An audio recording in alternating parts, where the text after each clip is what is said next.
Did Morihei Ueshiba, founder of Aikido, possess secret techniques that vanished with him?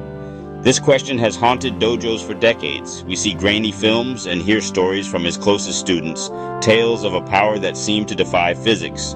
Were these skills truly lost, or are we chasing a romanticized legend? The line between fact and myth is blurred, especially with a figure as revered as O-sensei. This video will explore the evidence and interpretations behind one of martial art's most enduring mysteries. To unravel the mystery, we must first understand Morihei Ueshiba himself. Born in 1883, Ueshiba's journey spanned eras of upheaval and transformation in Japan. His training began with jujutsu and kenjutsu, but meeting Sokaku Takeda of Daito Ryu Aiki Jujutsu was pivotal. After profound spiritual awakenings, Ueshiba's focus shifted from combat to harmony. Aikido became the art of peace. His demonstrations became legendary. A small man effortlessly controlling larger opponents, inspiring awe and stories of mystical power. The challenge for us is separating the man's real skills from the mythic aura that surrounds him. When trying to understand the seemingly impossible feats attributed to Morihei Ueshiba, the founder of Aikido, we often look for tangible proof. We search for explanations that fit within our understanding of physics and human capability. But perhaps the most compelling evidence, the most direct window into his extraordinary abilities, lies not in scientific analysis, but in the testimonies of those who stood beside him, who felt his power firsthand. The strongest evidence for Ueshiba's abilities comes from those who trained with him. These weren't just casual observers or distant admirers. These were dedicated martial artists, individuals who devoted years of their lives to rigorous training, individuals who understood the nuances of combat and the limits of human potential. Their accounts, passed down through generations of Aikido practitioners, paint a vivid picture of a man who transcended those limits.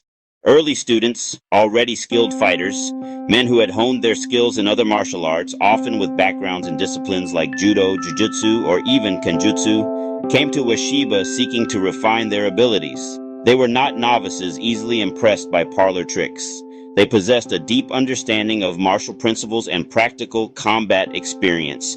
Yet these seasoned martial artists described being controlled by an invisible force, a power that seemed to defy explanation. They spoke of being moved, manipulated, and thrown without any apparent physical contact. It was as if Ueshiba possessed an uncanny ability to disrupt their balance, to anticipate their movements, and to control their bodies with a force that was both subtle and overwhelming. They were often unable to land a blow.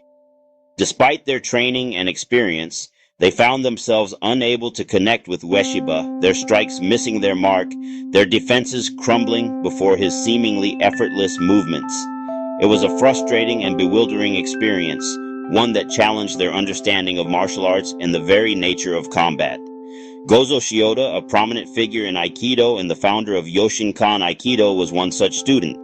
Kenji Tamiki, another influential figure who later developed his own style of Aikido, also attested to Ueshiba's extraordinary abilities. They spoke of his uncanny timing, a preternatural ability to anticipate and react to attacks with impossible speed and precision. He seemed to preempt attacks, moving before his opponents even initiated their movements, turning their aggression against them with effortless grace. Some likened his touch to an electric shock, a sudden and disorienting surge of energy that left them reeling. This wasn't just a physical disruption of the body, it was something more profound. It was a disruption of the mind, a shattering of their expectations, and a questioning of their own abilities.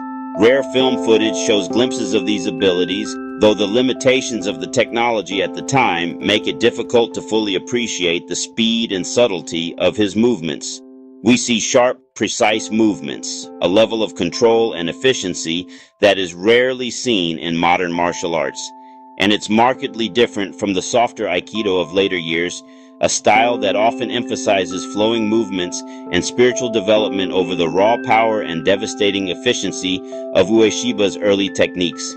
These consistent accounts, coming from credible and experienced martial artists, suggest Ueshiba possessed skills his students could not replicate, a level of mastery that transcended mere physical prowess. The real question then becomes, were these secret techniques esoteric knowledge passed down through generations and carefully guarded from outsiders? Or were they simply the result of a unique mastery of fundamental principles, a deeper understanding of body mechanics, timing, and energy flow that allowed him to achieve feats that seemed impossible to others? The answer perhaps lies somewhere in between. At the heart of the mystery is the concept of Aiki. In Ueshiba's hands, Aiki was more than blending. It was the proactive ability to neutralize an attack before it began. His mastery of Kuzushi, breaking balance at the moment of intent, was legendary.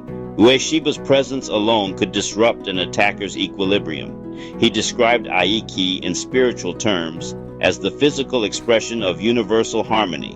What may be lost is not a set of techniques, but this deep integrated understanding of Aiki. His art was not just technique, as it was a state of being. Ueshiba's Aikido evolved dramatically over his lifetime. Pre-war, it was sharp, martial, exclusive, Aiki Budo, rooted in Daito Ryu. After World War II, Ueshiba's focus shifted.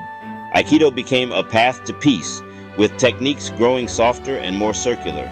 The art was open to the public, emphasizing spiritual growth over martial effectiveness.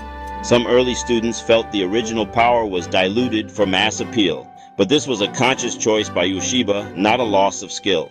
The lost techniques may simply reflect this philosophical transformation. So, what were these whispered about, almost mythical techniques that Ueshiba was said to possess? What lay at the heart of his seemingly effortless power and control? What were these lost techniques really? Were they a collection of secret throws and joint locks, jealously guarded and passed down through generations? Or was there something more profound at play?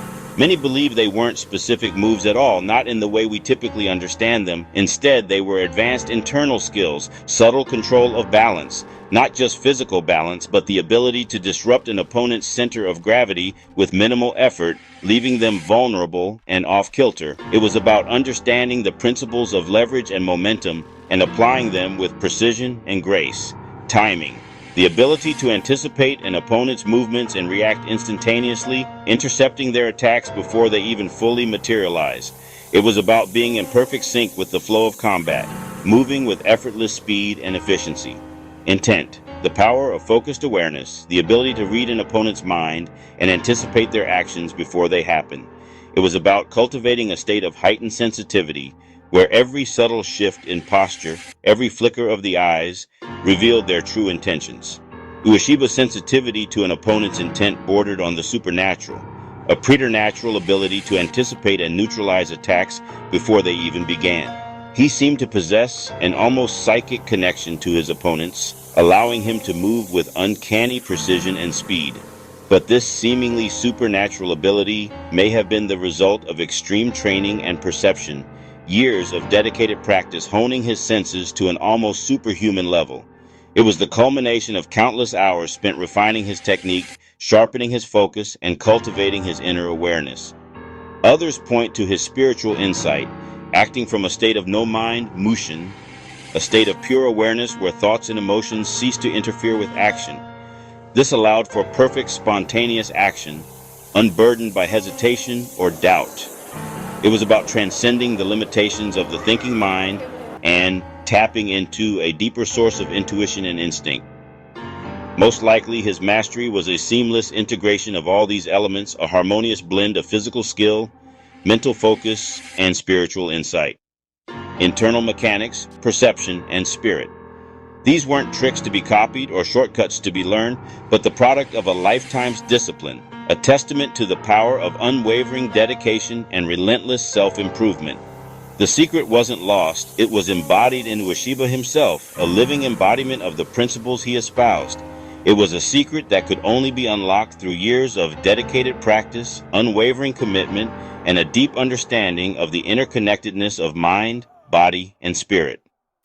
Since Ueshiba's passing, Aikido practitioners have sought to rediscover his legendary abilities. Some return to the teachings of pre-war students, emphasizing martial precision. Others use modern science, biomechanics, neurology. Many supplement Aikido with internal arts like Tai Chi. Systema, seeking the same body awareness Ueshiba displayed. High-level instructors today demonstrate skills reminiscent of the founder, suggesting the principles are not entirely lost. The journey continues, blending tradition and innovation in pursuit of Aiki. Today's Aikido is a tapestry of styles, each reflecting a different facet of Ueshiba's legacy. Some, like Yoshinkin, focus on martial precision and fundamentals, believing mastery lies in perfect basics. Others, like Aiki, emphasize personal discovery and spiritual harmony.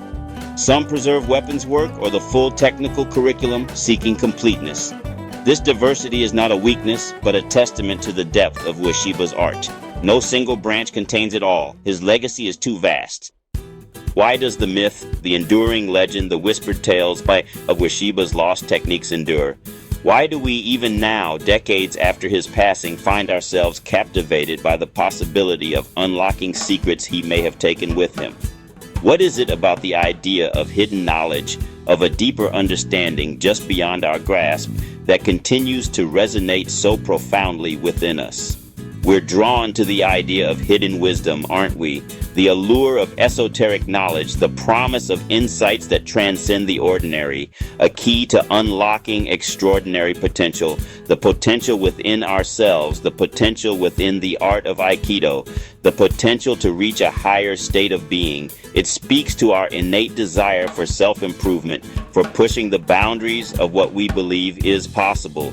Ueshiba's legend inspires us to believe in something greater, something beyond the physical techniques, something that touches the very soul.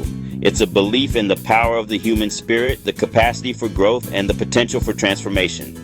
Fueling wonder, igniting a spark of curiosity that compels us to delve deeper into the mysteries of Aikido. Fueling aspiration, a desire to not just learn the techniques, but to embody the principles, to live a life guided by the wisdom of Aikido. The search for his secrets is a spiritual quest, a journey of self-discovery that extends far beyond the dojo walls. It's about finding meaning, purpose, and connection in a world that often feels fragmented and disconnected, pushing us to grow and refine our practice, not just in terms of physical skill, but also in terms of mental clarity, emotional balance, and spiritual awareness. It's a constant process of self-improvement, a lifelong commitment to honing our craft and expanding our understanding. The myth keeps Aikido evolving, adapting, and transforming, ensuring that it remains relevant and vibrant for generations to come. It encourages innovation, experimentation, and a willingness to challenge conventional wisdom, reminding us there's always more to discover, that the path of learning is endless, and that the true essence of Aikido lies not in the destination, but in the journey itself. Whether the techniques were real, passed down through generations of dedicated practitioners, or whether they were myth, embellished over time to inspire and motivate, Ueshiba's impact is undeniable. His legacy continues to shape the art of Aikido and inspire countless individuals around the world. The journey for mastery continues, a path paved with dedication, perseverance, and a relentless pursuit of knowledge. So, what do you think lies at the heart of Aikido's enduring mystery? Is it the techniques themselves, the philosophy behind them, or something else entirely? The answer perhaps is different for each of us. To support our channel, comment, like, share, and subscribe. To receive notification about future content, hit the post notification bell.